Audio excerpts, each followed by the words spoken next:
আমি যে আয়াত পড়ছি এই জালিম সরকারের একটা মন্ত্রী মহিলা দীপুমণি, এই মহিলাটা ব্যক্তিগতভাবে বান্দরের পয়দাশ হতে পারে।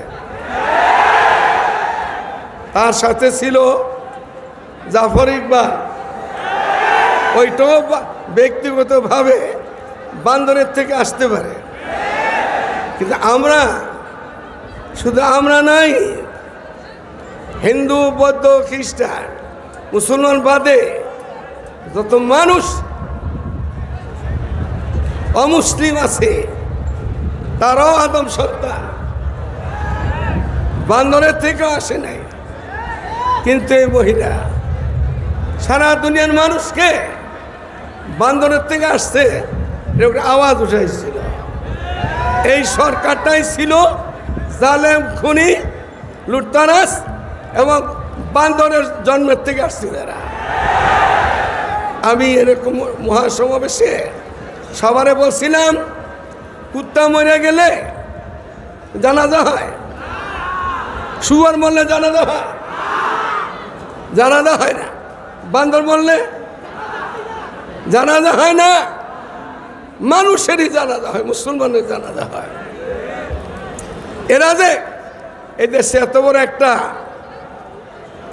আল্লাহ তাআলার সাথে এত বড় বিদ্রোহী কথা বলছিল, একটা মেয়ে একটা ছেলে, এই দীপুমণি আর জাফর ইকবাল, এগুলা হয়তো বান্দরের থেকে দুনিয়াতে আসছে।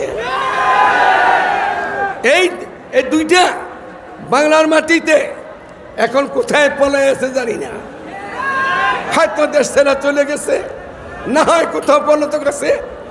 বাংলার মাটিতে যদি এই ধরনের বিশ্বাসী মারা যায়, ওদের জানাজা কি হতে পারে? কেউ যদি পড়ায় কোনো মোল্লা মুন্সি, ওই মোল্লাও বান্দরের জন্য। এজন্য এই সমস্ত জালিম খুনি সন্ত্রাস দেশ থেকে পলাইছে। দেশটাকে সুন্দর করার জন্য এখন বেশি যে দোয়া দরকার, দয়ানুষ বেশি যে পড়া দরকার, আল্লাহ তাআলার কাছে রুজু হওয়া দরকার।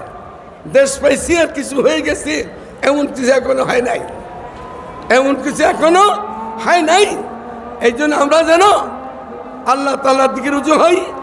আজকে জুমার দিন মাগরিব আযান হয়ে গেল, আমরা যেন আল্লাহ তাআলার দিকে রুজু হই। ওই আল্লাহ তাআলা যেন উলামায়ে কেরামের খুনের, মুসলমানের খুনের, সাধারণ মানুষের খুনের এগুলাকে দিয়া বিনিময় দিয়া এই দেশে ইসলামী শাসনের কায়েম করার তৌফিক দান করে। সুবহানাল্লাহ ওয়া বিহামদিহি, সুবহানাকাল্লাহ ওয়া বিহামদিকা, আশহাদু আল্লা ইলাহা ইল্লা আনতা, আস্তাগফিরুকা ওয়া আতুবু ইলাইক।